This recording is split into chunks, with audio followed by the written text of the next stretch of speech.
Hey guys, how's it going?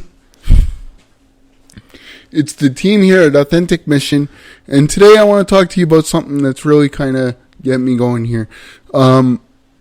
This is for anybody in Ontario right now, okay?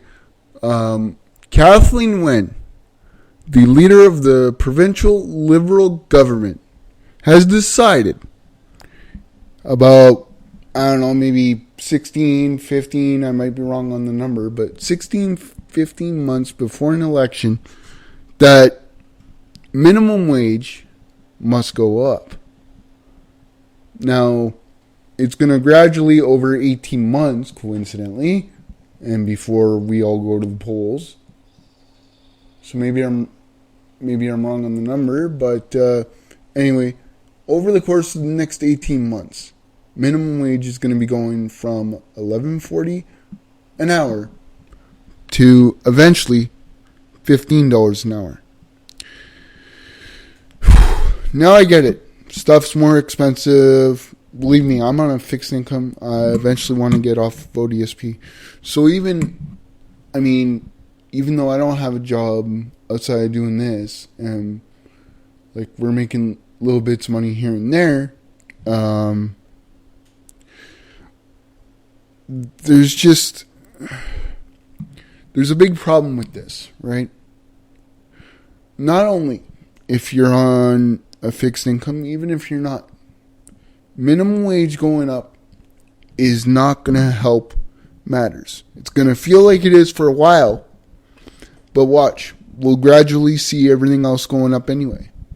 Vegetables, eggs, milk, gas, and we'll be seeing more layoffs, at least in small towns. Because small town businesses cannot compete with big chains. Up and coming, even high-tech businesses might not be able to make it. Because high-tech stuff usually pays more than minimum wage. Yes. But then you'll see some guys going, well, okay, if this is minimum wage for the nature of my work, I should be getting more than minimum wage. So we'll be right back at the same spot. And I'm not saying my type of work. I'm saying that's what somebody will say to their employer. And it's not going to help us. We'll be right back in the same spot. Ultimately, small town businesses are going to close. Up and coming, even high-tech businesses might close.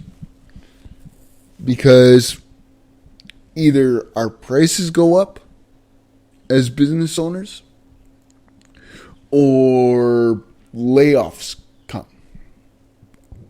Either way, we'll be right back in the same spot. And what I don't understand is, okay, I'll admit, I get government funding for what I do. Like, for paying for someone to come and give me a hand with it. Because I have a developmental disability, a physical disability, and I have visual impairments. And doing this work keeps me busy, doesn't allow depression to sneak in, makes me feel good as a person, and eventually it will pay off. Hard work pays off. There's been bumps along the road, but that's besides the point. That's another video for another time. Now, eventually people will move to bigger cities, and then look, with the cost of living in the big city, this rent increase or this minimum wage increase might help. But eventually, the honeymoon period will be over and we'll be back at the same spot. And what I don't understand with, like, let's say my government funding is, it helps me go me and my worker go to the grocery store. We do these videos. We write letters in terms of advocacy. We write letters to politicians. We do research. We haven't done a lot of rain lately, but that's going to pick up. I was busy with other things. But the way this program works that I use, it's designed as well for people to have respite time from their family. Whether it's a child with a disability or an adult with a disability, a developmental disability, doesn't matter. Like, for me, it helps me with my anxiety and it keeps me busy. And eventually, I'm hoping the business, now that most of the bumps along the road are gone, or at least diminished, I'm hoping that the business will get me off of ODSP. And I can save myself as a taxpayer some money. And I can save other people as taxpayers money.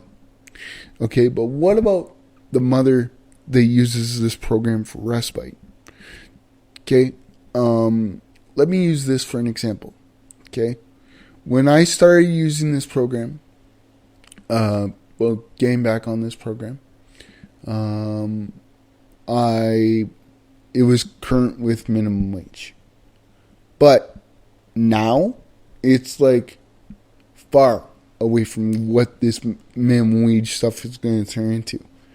And my teammate, at least, or a parent's PSW for their child, or babysitter for their child, or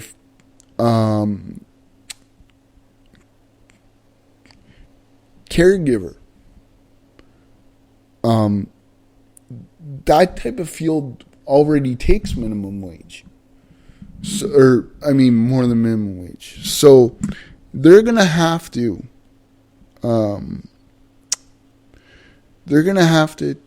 take whatever the difference is out of their own pocket. Now, to a certain point, that's okay, because we all need to, look, I'm a growing libertarian, but we need to find ways to, I've spoken to somebody where they've said, at least in their area, they want to start disability where you can get training to get a job or to get volunteer work, to get off of ODSP and keep yourself busy and stuff. Okay? Go back to school. I'm sure there's going to be limits within that because there's just some people that cannot work, period, depending on the nature of their disability. But instead of systems that hold you down, we need systems that keep you up. There's false sense of help with some of these programs. With the one I use, that keeps me busy. But when I say false sense of help with programs, I'm talking ODSP or disability programs. Unless you got programs like this one that can teach you independent life skills, that can teach you business skills, that can get you more interactive socially, then we're just going to keep bleeding the system dry. And as taxpayers, we all pay for that. We are headed for another depression. And the government caused it last time, as well as some people's greed. And that's just like now. Everybody's got their iPhones. Everybody's got their iPads. Everybody's got their 52-inch screen TVs, right? So we've become a North American culture of excess, and that affects our systems, okay, and governmental systems. And we need to get a handle on, is it really worth it trying to keep up with the Joneses? But on top of that, the government really needs to think about programs of empowerment instead of ones that hold you down. Passport, the program I use, is a system of empowerment, but it's going to become a system that holds you down unless the government increases some of the funding. And I even suggest, because this is fun for me to do, and it helps me focus, so I imagine that it would help other people focus. Every year before Passport, You should, before Passport kicks in, you should be able to write down what your goals are for that year, what you're going to use the program for. Now, if you're a child, if you're a parent with a child with a disability, and you don't want to use it like I'm using it to better your okay, that almost sounded bad. You don't want to use it to get your child to do volunteer work and stuff because maybe their disability wouldn't allow that, like severe autism or whatever, or severe cerebral palsy, and you want to use it to have respite care with your child. I'm not against taking that away because I'm seeing it firsthand on some level how much work it is to try and help somebody out and take I'm not the one doing this, but I'm watching someone go through it where they're constantly trying to be there for someone and get up and go and do this and do that, and it's draining mentally, emotionally, physically. So I don't know what to do in terms of systems for, I don't want to get rid of Passport for people like that literally need it because they can't work because of their child or because of the cost of daycare, and all the regulation. So don't get rid of Passport, but increase the funding. And if this person that uses it can use it to write their goals, and it's not a parent with a child with a disability, then let them do that every year. I do it just to keep myself in check and see what kind of goals I have. And it's fun. It's empowering. Eventually, with hard work and the circle of support around me, I will get off this system. Because the more the government tries to help in terms of wage, at least, they dig themselves a bigger hole. Because, look, they raise minimum wage, so now I'm asking for an increase in funding for me, at least, and for parents with children with disabilities. But if they would have left minimum wage fine, then inflation wouldn't have kicked in. It's also corporate greed. Don't get me wrong. It's corporate greed in terms of grocery stores and maybe global warming. I'm on the fence if it's... I do believe in global warming, but I do believe there's almost nothing we can do about it. So there's so many factors. There's emotional factors. There's physical factors. There's financial factors to everything. But the government just made it 10 times worse. And I don't want to get into who I'm voting for because, I think you're not allowed to say that or something. I don't know. Maybe I will on this channel. But I know who I'm voting for. And right now, it's not Kathleen Wynne. Okay, she just spent $200,000 on the world's biggest rubber duck to put in Toronto's Harbour for Canada 150. That $200,000 could be going to planning of increasing Passport funding for children that need it, for people like myself that need it to get off the system, to follow their dreams. And the more the government... it feels like they just raised minimum wage. And now they're doing it again. And coincidentally, it's right before an election. So there's just so much to it. She could have used that $200,000 for planning of how she wants to allow selling of cannabis, which, by the way, Kathleen Wynne, if you stumble along this video, do not put it in liquor stores. As a matter of fact, sell the liquor store, get rid of it, allow more free market on booze, because You try to intervene, and then with all your regulations and stuff, and you can only buy liquor at one, you're cutting off Canada's cash flow by only making it the LCBO for liquor. Two, you make it so hard to get that it becomes more expensive, and then when people can't afford it, they're gluttons with it, and then you got the accidents, and it's kind of a mixed message to be selling booze and then doing don't drink and drive messages. I don't know, but that is also on humans. That's on us. You shouldn't be drinking and driving. Don't get me wrong, but I mean, on some sense, the government causes that too. And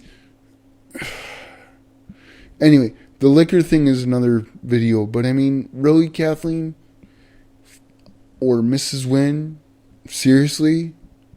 Increase the funding for Passport. Increase some funding for direct funding. Because you just made everything more expensive by raising more minimum wage, and you're going to kill small towns, and you're going to make it harder to find PSWs.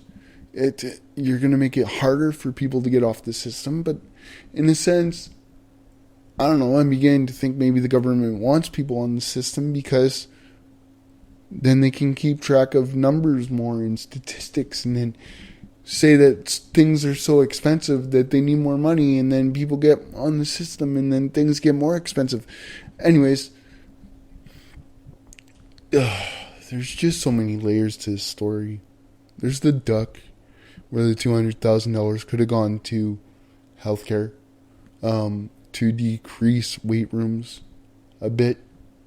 I'm as someone with a disability, I'm still trying to learn the healthcare side of libertarianism, but I do understand the more options you have. Look, maybe if you allow private practice or whatever, so doctors could do their own thing on some sense, that would free up the wait rooms, or the waiting rooms at the hospitals and stuff. But again, these are so many. There's so much more you could have done with that $200,000. You could have increased employment programs, because you're trying to say Ontario can afford this wage hike, and we can't. The biggest province that's going to be projected to grow this year, and even that's on the fence, is Alberta. And what are you doing? Ontario's shrinking, and you just made things more expensive. And on top of that, you guys made electricity more expensive, and you put us into debt for that. So, I don't know, man. Later.